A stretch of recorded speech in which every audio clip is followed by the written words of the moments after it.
আজকে তোমাদের সঙ্গে শেয়ার করব এবার দুর্গাপুজোতে ষষ্ঠীতে বা অষ্টমীতে কিভাবে তোমরা শাড়ি ট্যাপিং করবে এবং সেটাকে খুব সহজ করে বুঝিয়ে বলেছি যাতে তোমাদের একবার থেকে দুইবার দেখলেই তোমরা শাড়ি ট্যাপিং শিখে যেতে পারো। তোমরা অনেকেই কমেন্টস করো যে দিদিভাই খুব সহজ করে শাড়ি ট্যাপিং দেখাও।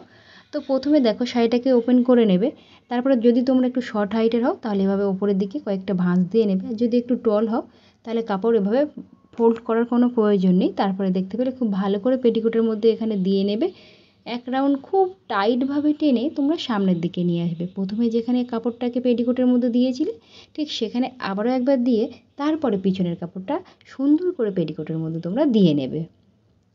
তো এতটুকু তো তোমরা বুঝতে পেরে গেছো। এবার দেখো প্রথমেই একটা বড় দেখে ভাঁজ আমি এখানে ধরে নিয়েছি, আঁচলে কিন্তু কোনো কাজ এখন আমি কিন্তু করিনি।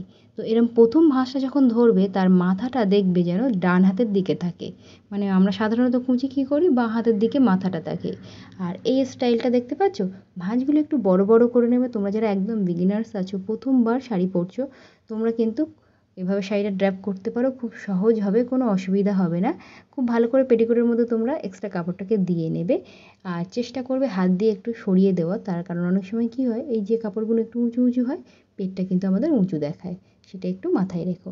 তারপরে দেখো একটা একটা ভাঁজ এখানে যে আমি টাক করে নিচ্ছি, একদম ওপর থেকে নিচ পর্যন্ত একবার হাত দিয়ে চেপে নেবে, তাহলে কী হয় ফোলা ভাব বা উঁচু হয়ে থাকে যেটা, সেটা কিন্তু একদম সুন্দরভাবে সেট হয়ে যায়।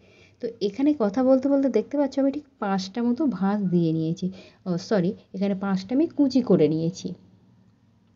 এবার দেখো আঁচলে যথেষ্ট কাপড় আছে, এবার আমরা আঁচলটা সামনে থেকেই রেডি করব। তো একদম আমি বাঁ হাতে চলে যাচ্ছি, যেহেতু আমি বাঁ হাত দিয়ে করি, 3টে আঙুল পিছনে ধরেছি আর 2টো আঙুল সামনে কাঁচির মতো ধরেছি। এভাবে তোমরা দেখো ঠিক জিগজ্যাগভাবে কিন্তু আঁচলটা রেডি করে নেবে, আর আঁচলের ক্ষেত্রে লাস্টের প্লেটটা কিন্তু উল্টে যাবে। এবার দেখো খুব ভালো করে উপরে মাথাটা কিন্তু তোমরা একটা সেফটি পিন দিয়ে এখন সিকিওর করে রাখতে পারো যদি চাও, আর যদি না চাও তাহলে ঠিক আমি যেভাবে দেখাচ্ছি দেখো একটা একটা করে ভাঁজ এখানে আমি ধরে নিচ্ছি। ধরে নেওয়ার পরে কিন্তু এখানে আমি একটু এভাবে ফোল্ড করে নেব। ফোল্ড করে নিলে কি হবে, আমাদের ভাঁজগুলো ধরতে সুবিধা হবে। তো এভাবে ফোল্ড করে নিলে একেবারে অনেকটাই রেডি করে নিতে পারবে। তো আমার প্রিয় দর্শক বন্ধুরা, আমার চ্যানেলে কিন্তু অনেক ধরনের শাড়ি ট্যাপিংয়ের ভিডিও আমি দিয়ে রেখেছি। তোমরা যারা আট পৌর স্টাইলে পরতে চাইছো না, একটু ডিফারেন্ট স্টাইলে পরতে চাইছো অষ্টমীর দিনে, সেটাও কিন্তু পেয়ে যাবে। এবং যারা একদম সিম্পল স্টাইলে পরতে চাইছো, আঁচলটাকে ওপেন রাখতে চাইছো, সেই ডিজাইনটাও কিন্তু আমার চ্যানেলে পেয়ে যাবে। অবশ্যই কী করতে হবে বলো তো তোমাদেরকে, আমার চ্যানেলটা একবার ভিজিট করতে হবে। তো শুধু একটা ভিডিও দেখলে হবে, চ্যানেলে যাও, প্রচুর প্রচুর ডিজাইন আমি তোমাদের জন্য রেডি করে রেখেছি, যেটা তোমাদের ভালো লাগে তোমরা অবশ্যই দেখো। আমি চাই তোমরা এবার দুর্গাপুজোতে সুন্দরভাবে শাড়ি পরে নিজেরাই রেডি হয়ে যেতে পারো। তো এখানে দেখো ঠিক একটু চেপে চেপেও নেবে, তার কারণ এই শাড়িটা একটু তো উঁচু উঁচু বা ফোলা ফোলা হয়, সেই জন্যে। আর আমার দর্শক বন্ধুরা, তোমরা যারা আমাকে প্রথমবার দেখছো, তোমাদের কাছে একটাই অনুরোধ, অবশ্যই তোমরা কিন্তু চ্যানেলটিকে সাবস্ক্রাইব করে রাখো এবং পাশে থাকা একটি ছোট্ট বেল বাটন আছে, ওটাকেও হিট করবে, সাথে অল বাটনটা একবার হিট করবে। তাহলে যখনই আমি নতুন নতুন ভিডিও আমার চ্যানেলে আপলোড দেবো, সবার প্রথমে নোটিফিকেশান কিন্তু তোমাদের ফোনে পৌঁছে যাবে। আর এই দেখো ভাঁজগুলোকে আমি খুব ভালো করে হাত দিয়ে একটু চেপে চেপে নিয়েছি, তাতে করে কি হলো, ভাঁজটা আমার দেখো কি সুন্দরভাবে রেডি হয়ে গেল, একদম উঁচু উঁচু বা ফোলা ফোলা বা অগোছালো নেই। এবার তোমরা কাঁধের উপর রেখে চেক করে নেবে আঁচলটা যেন একদম মেশ ছুঁয়ে থাকে। তারপরে এখানে সামনের দিকের ভাঁজগুলোকে একটু এভাবে তোমরা ঠিক করে নেবে।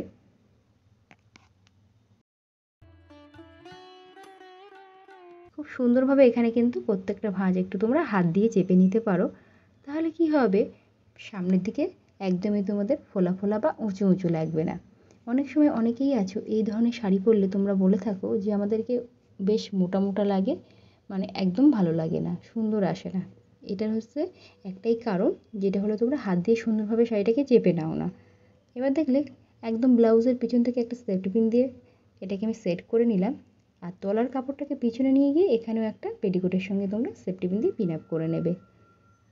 আর চাইলে ঠিকই উপরেও কিন্তু একটা পিন আপ করতে পারো, কিন্তু যেহেতু আমার ভাঁজটা এখানে বেশ টাইট টাইটই লাগলো, ওই জন্য আমি কিন্তু এখানে সেফটি পিন ইউজ করিনি।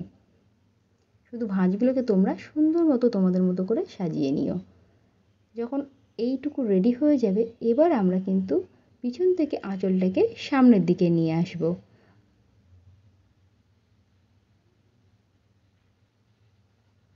আঁচলটাকে এবার আমরা সামনে নিয়ে আসবো।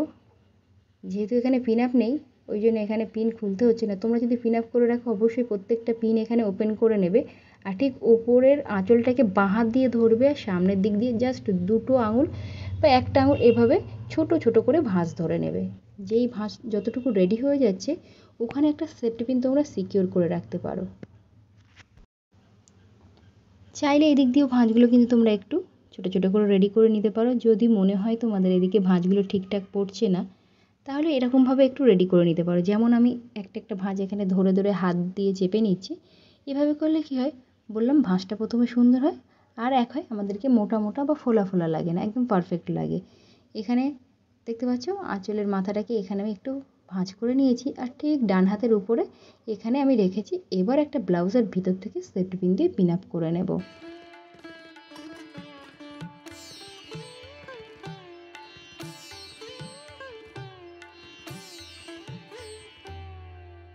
তো এখানে একটা পিন আপ করে নিয়েছি। এবার চাইলে তোমরা এই ভাঁজগুলোকে সুন্দরভাবে দেখানোর জন্য ঠিক এখানেও কিন্তু একটা পিন আপ করে রাখতে পারো, ঠিক কোমরের কাছে এই জায়গাতে ঠিক এখানে একটা রাখতে পারো। কিন্তু আমি এখানে পিন আপ করিনি, জাস্ট ভাঁজগুলোকে একটু ঠিকঠাক করে রেডি করে নিয়েছি। এভাবে শাড়িটা পরলে তোমাদের সামনে থেকেও বেশ সুন্দর লাগবে এবং ডান সাইড বাঁ সাইড দুদিক দিয়ে বেশ সুন্দর লাগবে। এবার একটা সুন্দর দেখে অবশ্যই কোমর বন্ধনী পরে নিতে হবে। আর কোমর বন্ধনীটা চাইলে কিন্তু তোমরা এই আঁচলের উপর থেকেও রাখতে পারো, সেটাও বেশ ভালো লাগে। বা এটাকে ছেড়ে রেখেও কিন্তু তোমরা কোমর বন্ধনীটাকে লক করতে পারো। দেখতে পাচ্ছ যেমন আমি এটাকে ছেড়ে রেখে লক করেছি। তোমার প্রিয় দর্শক বন্ধুরা তোমাদের কেমন লেগেছে সেটা অবশ্যই কমেন্ট করো। আরও কী কী ধরনের শাড়ি ড্রেপিং দেখতে চাইছো সেটা তো কমেন্ট করবে। এবং তোমরা একটা জিনিস করো, ভিডিও দেখো সাথে সাথে কিন্তু লাইক করো না, শেয়ার করো না। আগে লাইক শেয়ারটা করো, তারপরে কিন্তু অবশ্যই কমেন্ট করে জানাবে তোমাদের কেমন লেগেছে। নেক্সট ভিডিও কী কী দেখতে চাইছো, কোন শাড়ির উপরে দেখতে চাইছো, আমি সমস্ত কিছু কিন্তু তোমাদের একে একে দিতে থাকবো। আর আমি কিন্তু তোমাদের কমেন্টগুলো দেখি, তোমরা যারা বলছো যে দিদিভাই তোমার শাড়ি ড্রেপিংটা এত ভালো করে তুমি বোঝাও, এত সুন্দরভাবে আমি বুঝতে পেরেছি, শাড়ি ড্রেপিং শিখতে পেরেছি। তো তাদেরকে বলি অসংখ্য অসংখ্য ধন্যবাদ, তোমরা যে এত সুন্দরভাবে আমাকে কমেন্টস করেছো। তো আজকের মতো টাটা, দেখা হচ্ছে নতুন ভিডিওতে।